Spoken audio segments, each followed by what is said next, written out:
friends, this is Shameta. I am here. I know I am late, almost 23 hours late for publishing life of the masters in this segment, and we are reading the life of the great teacher, the great guru, Sri Ramakrishna Paramhansa Dev. So here is the third part where we will read or we will explore the life in the infancy of young Gadadhar. So let's start. From his very birth, Gadadhar had a strange fascination not only for his parents and near relatives but also for his neighbors who came to the cottage of Khudiram whenever possible. The pecuniary condition of the family improved appreciably. Ramkumar's fame as an expert in the performance of all religious rites and ceremonies was spreading far and wide, bringing a fair income to the poor family in its hour of need. Besides, as soon as the happily new have excuse me. Besides, as soon as the happy news of the birth of Gadadhar was sent to Ramchand, Khudiram's nephew, he anticipated the needs of the family and presented it with a cow in addition to his regular help of 15 rupees a month. 6 months passed, and the time came for the celebration of the ceremony of the first rice taking. At first, Khudiram thought it prudent to perform it in a humble way in the presence of a few relatives, but under the secret instructions of his friend Dharmadas Laha, the Brahmins of the village requested Khudiram to celebrate it with pomp. Khudiram had not the means to manage the festival on such a big scale, but he had to give way to their impunities. He consulted his friend Dharmadas, who cheerfully bore the greater part of the expenses, and the ceremony was performed in a befitting manner. A large number of bakers were fed, and they all blessed the boy. Meanwhile, from the birth of the boy, various supernatural phenomena took place which filled Chandra with alarm, though at times she was sure that a great soul had deigned to be born as her son, yet her mother's heart was troubled by apprehensions of some future trouble to Gadadhar through the evil influence of spirits or ghosts, which was her way of explaining these extraordinary happenings. Sometimes the child seemed too heavy to carry, and she had to call to her husband for help. A moment later, Gadadhar would be light as ever. As happenings of this sort became rather frequent, poor Chandra became very uneasy. But Khudiram consoled her by saying that such incidents were not strange in the case of a divine child. Besides, their tutelary deity Raghuvir would always give protection. This, however, did not pacify the mother, and she fervently prayed to the gods for her son's welfare.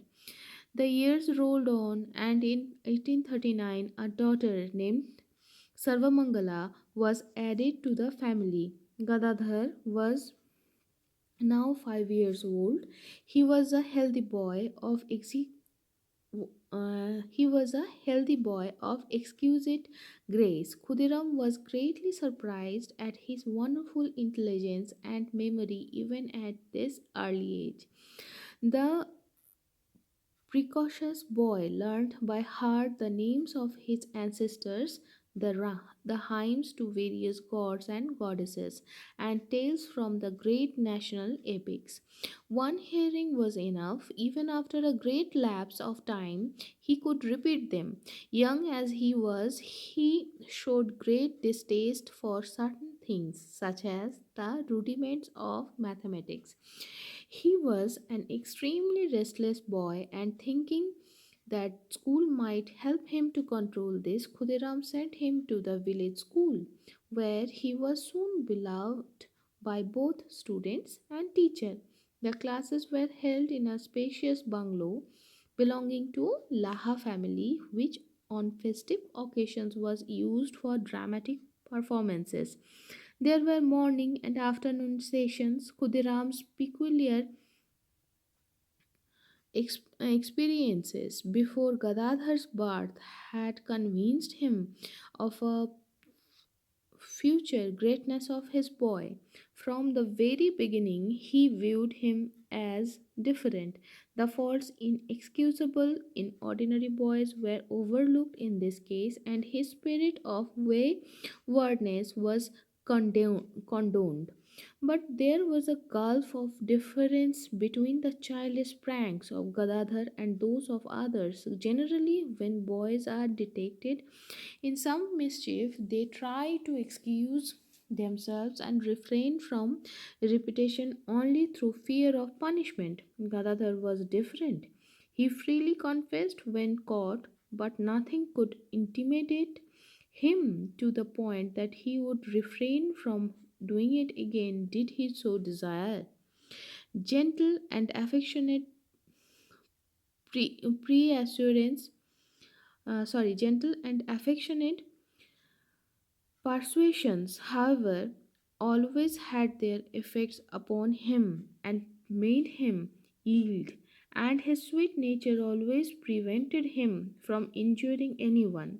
At school, Gadadhar made fair progress. He was able to read and write, but his aversion to mathematics continued as before. In those days, minstrels used to go through the village reciting mythological stories from the epics and Purans, and the villagers, without any stage setting, would enact them. Gadadhar never missed any of these performances and listened with rapt attention, noticing carefully the pose of the actors. Often he repeated such dramas before his friends, almost verbatim. Such was his wonderful memory. He learned from the potters the art of molding images of gods and goddesses and then made excellent ones at home. From the painters, he learned to paint them. This was his favorite pastime. Thus, instead of turning his attention to the acquirement of that learning for which he was sent to school so that later he might earn his livelihood, Gadadhar directed all his energies to the study of the lives and characters of spiritual heroes. Constant study of those subjects often made him forgetful of the world and threw him into deep meditations. As he grew older, this turned into frequent trances whenever his religious feelings were aroused. Beside, Besides the great epics, he was interested in the folklore of his own and surrounding villages. Often he would make copies of some of the interesting incidents from books or manuscripts. Some of this may still be seen at the Belur Mat. As he grew older, other traits of character began to manifest themselves. For example, he showed wonderful courage. The places that other people shunned as being haunted, he visited without any fear. Almost all the members of the Chatterjee family were open to psychic influences. This helped them into deep meditations, making them lose their identity completely in the thought of the chosen ideal. This often happened to Ramshila, Khudiram's sister, when she meditated on the goddess Sitala. At such times, she was looked upon with respect and awe. Once when Ramshila was in such a mood, Gadadhar was standing by. Instead of being afraid at what he saw, he said afterwards with a smile, "It would be great fun if she who possessed my aunt got hold of me." But the chief characteristic of the boy to which we have already referred was his influence over everyone coming in contact with him. The boys with whom he used to play could not bear to be separated from him, and the villagers who had once seen him came again and again to Khudiram's house with sweets or fruits as an excuse to see him. This unusual power of attraction he retained throughout his life. Manikram, a great friend of Khudiram, often invited the latter to his house. Once, when Gadadhar was 6 years old, he accompanied his father. Manikram said, "Well, I don't think Gadadhar is an ordinary child. He has unusual marks on his body. His presence really gladdens my heart, and I wish you would often bring him with you." After that, if Khudiram were unable to go to see Manik, the latter would send for Gadadhar. The boy would spend the entire day with him, returning in the evening laden with presents. We have already referred to the strong influence of religious books on the susceptible mind of Gadadhar. Whenever he read such books to the villagers, he did so with such feeling that for the time being he seemed to lose his own identity, and the audience would be spellbound. His relatives could not understand this and ascribed it to hysteria. Soon it was found that not only books but beautiful scenery or some touching incident was sufficient to make him lose himself, and the village abundant in such stimuli. Nature's beauties and sublimities could be seen there in their primitive glory. One day, an occurrence of this kind caused great anxiety to his parents and relatives. Sri Ramkrishna, in later years, narrated this incident to his devotees in his usual poetic way. We give here the substance of what he said. In that part of the country, meaning here Kamarpukur, the boys are given puffed rice for luncheon. This they carry in small wicker baskets, or if they are too poor, in a corner of their cloth. Then they go out for play on the roads or in the fields. One day in June or July, when I was 6 or 7 years old, I was walking alone along a narrow path separating the paddy fields, eating some of the puffed rice which I was carrying in a basket. Looking up at the sky, I saw a beautiful somber thundercloud as it spread rapidly, enveloping the whole sky. A flight of snow white cranes flew overhead in front of it. It presented such a beautiful contrast that my mind wandered too far off regions. Lost to outward scene, I fell down, and the puffed rice was scattered in all directions. Some people found me in that plight and carried me home in their arms. That was the first time I completely lost consciousness in ecstasy. Though he seemed quite well when he regained consciousness, his parents were greatly frightened. Khudiram thought it was against to take precautions against a recurrence of this episode, lest it would do the boy bodily harm at his tender age. But Gadadhar reassured him by telling him that he had simply lost all outward consciousness as his mind was overpowered by an inexpressible emotion and unspeakable joy. However, his parents kept him from school for several days. So, my friends and my dear listeners, thank you for listening. Thank you for having me in your life.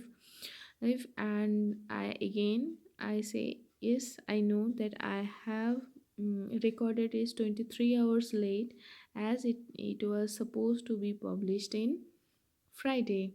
Sorry for the delay, but I would try to maintain the time schedule which I have already given you. And my request to it, please listen to my channel and all these segments where I am trying to provide you a different kind of listening habit.